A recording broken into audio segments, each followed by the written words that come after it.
Gospod Božič, nihče od ameriških vojakov v 2,5 uri dolgi vojaški operaciji ni bil ubit. Kaj to pove o sami operaciji in usposobljenosti ameriških vojakov?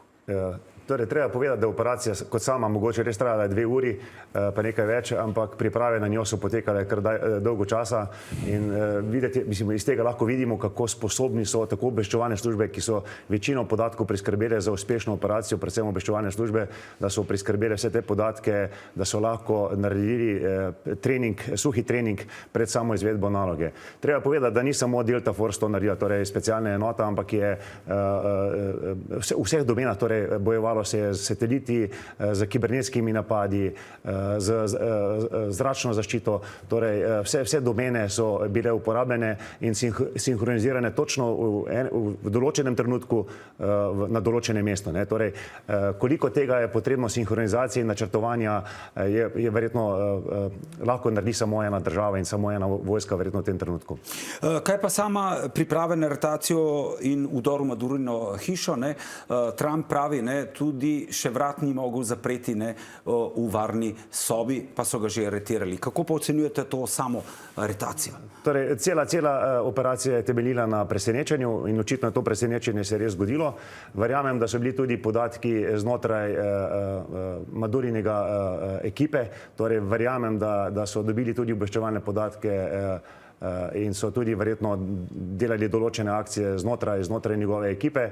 Verjamem, da je bilo presenečenje, torej predvsem je pomembno, kako prideš, infiltriraš se v njihov prostor, torej očitno so leteli zelo nizko nad morjem, mislim 30 metrov ali še manj, po mestu še nekoliko niže, 10 metrov, torej ta infiltracija je uspela, infiltracija se naredi z helikopterji, to naredi običajno 160. regiment, letalski regiment specialnih sil, ki so izurjeni za te postopke in potem sam vstop v objekt, ki delajo specialne sile in očitno so imeli dobro vodenje, torej te specialne sile imajo stalno povezavo z obveščevalnimi službami, ki jasno povejo, kje se nahaja Maduro, kam mora iti Maduro in očitno so tudi verjetno določene mehanizme znotraj hiše verjetno onesposobili, da so lahko tako uspešno prijeli predsednika in ga odpeljali potem v Ameriko. Ampak zanimiv je podatek, da v resnici, mislim, da okrog 34 kubanskih varnostnikov, da je padlo. Nič se ne piše o kakšnih venezuelskih varnostnikih. Ja, torej to je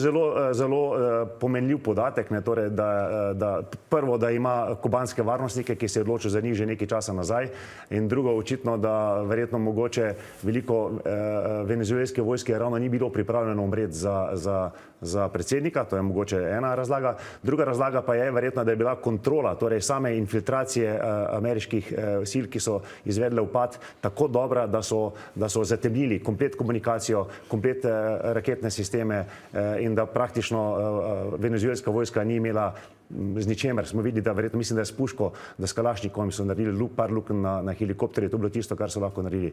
Očitno so tako dobro s kibernetskimi napadi, z motilci, torej z motanjem onesposobili venezuelsko vojsko, da bi kakorkoli odreagirala. Gospod Ferfila, Trump je vojaško operacijo v Venezueli utemeljeval s tem, da Maduro vodi narkokartel in tako naprej, ampak koliko je to samo izgovor, glede na to, da vemo, da ima Venezuela največje naftne zaloge na svetu, gre predvsem za nafto? Ja, zdaj nekaj treba vedeti. Venezuela ima največje naftne zaloge na svetu, ki predstavljajo 20% vseh svetovnih rezerv nafte. Mislim, da je 300 milijard sodčkov ima zaloge, vendar dejstvo pa je, da je Venezuela zelo majhna producentka.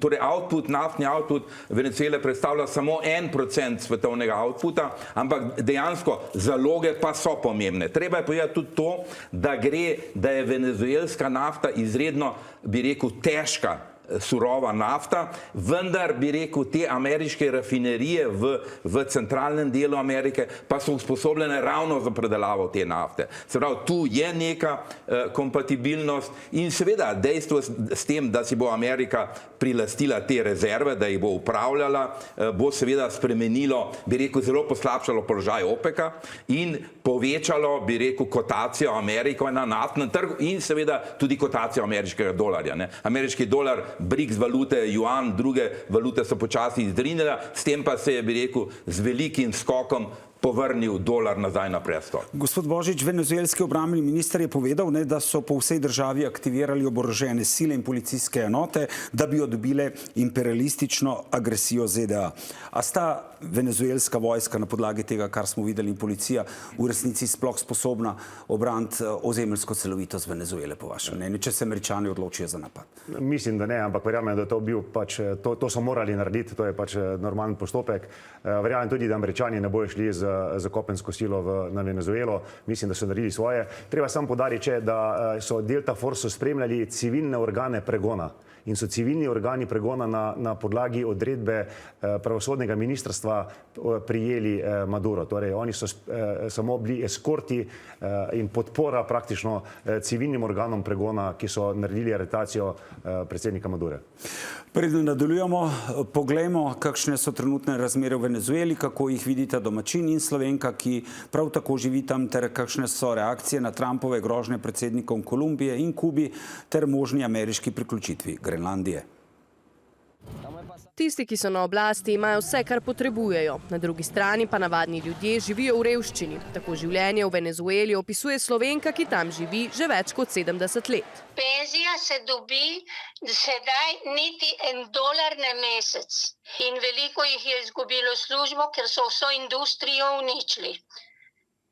In ne, da so podržavili, so jo uničili. Ulice so po aretaciji sicer mirne, brez protestov, brez vojske, brez izgredov, a v zraku je čutiti napetost, razmere opisuje eden od domačinov. Hay varias partes, pues depende. Hay partes todavía que lo apoyan a él y otras que no. La mayoría estamos en contra de él, como te digo, pues. Y estamos felices que se lo hayan llevado. Esperamos un cambio positivo para ver que si el país sí sale adelante sin él, pues. A meni, da bodo te teže dosegljive, če se bodo v dogajanje še naprej vmešavale Združene države Amerike. Donald Trump je sicer v nedeljo zagrozil tudi venezuelski sosedi Kolumbiji. He has cocaine mills and cocaine factories. He's not going to be doing it very So there will be an operation by the US and It sounds good to me. Glede Kube pa, Cuba looks like it's ready to fall. I don't know if they're going to hold out. But Cuba now has no income. They got all of their income from Venezuela. o operaciji tako ne razmišlja, saj meni, da se bo padec zgodil sam. Veča pa se tudi Trumpova želja po največjem otoku na svetu, Grenlandiji. Right now, Greenland is covered with Russian and Chinese ships all over the place. We need Greenland from the standpoint of national security. And Denmark is not going to be able to do it, I can tell you. Na njegove izjave se je odzvala tudi danska premijerka Mette Frederiksen in Trumpu sporočila naj preneha z grožnjami dolgoletni tesni zaveznici, državi in narodu, ki sta jasno povedala, da nista na prodaj. Gospod Ferfila, se lahko zgodi, da ameriška vojska aretira tudi kolumbijskega predsednika, si priključi Grenlandijo, ne kljub ostremu nasprotovanju Danske in predsednika oziroma premijera Grenlandije? No, mislim, da je, kar se Grenlandije tiče, da je Trump že odstopil, ker vseeno Trump mora, bi rekel, vsaj NATO-ve zaveznike držati skupaj, ker tudi on potrebuje podporo v svetu. Glede Kolumbije je bolj verjetno, kajti Kolumbija pa je velika proizvajalka droge. Pravzaprav je dejstvo, da je Venezuela samo prehodna, nekaj podobnega kot Jamajka, torej zgolj prehodna država za ta kokain. Je pa res tisto, torej kar so, bi rekel, še premalo podarali sami Venezuelci. Maduri in pred njim Chavez je uspelo, da je državo z najbogatejšimi zalogami nafte spravil na kolena. 86% ljudi živi v revščini. 20 tisoč, kar je zelo pomembno, tega ni bilo povedano, 20 tisoč ljudi je Madurov režim pobil do leta 2019 in lani po propadlih volitvah je še povečal ta pritisk, tako da je ta številka še za nekaj tisoč ljudi večja.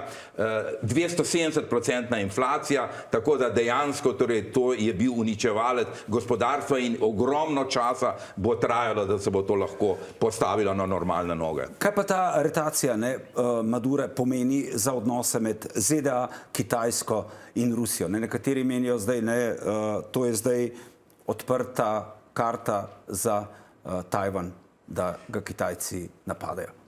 Jaz bi rekel tole, da jaz imam občutek, da so se te trije veliki, Xi Jinping, Putin in Trump nekako dogovorili o delitvi interesnih sfer. Rekel bi Nova Jalta. Tudi Trump, ko je začel govoriti o Monroejevi doktrini, to je doktrina, po kateri celotna Amerika pripada ZDA. Zdaj, kar se tiče, torej, seveda to pomeni, da ima tudi Rusija torej bolj proste roke v Ukrajini, to pomeni, da ima imela Kitajska bolj proste roke kar se tiče Tajvana, vendar, ne, če poznate kitajsko dolgoročno strategijo. Kitajska dolgoročna strategija je, da Kitajska planira postati velika ali pa svetovna številka 1 v gospodarstvu, v obraževanju šele leta 2050.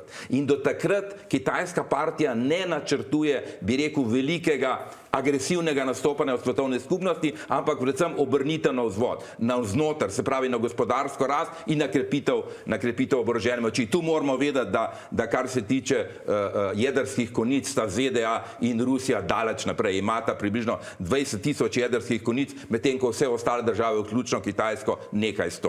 Povejte mi za konec, gospod Božič, kakšno pa je razmerje vojaško med temi vojskami? Gospod Ferfila pravi, da ima občutek, da so se ti veliki trije dogovorili, kako bodo peljali politiko naprej. Katera vojska je bolj usposobljena? Ameriška, kitajska, ruska? Kakšno je to razmerje vojaške moči?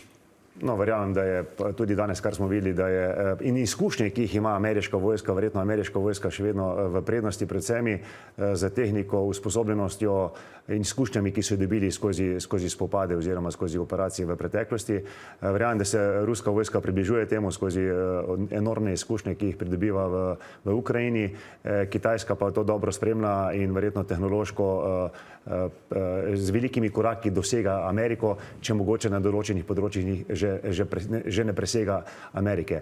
Ampak kakorkoli, če govorimo o spopadu med temi tremi globalnimi silami, potem se nič dobrega ne piše nam in vedno smo se borili vse za majhne države. To smo vedno rekli, za slabše je pravo tisto, ki nas drži nekako enakopravne. Torej, moč je za velike, pravo je pa za majhne.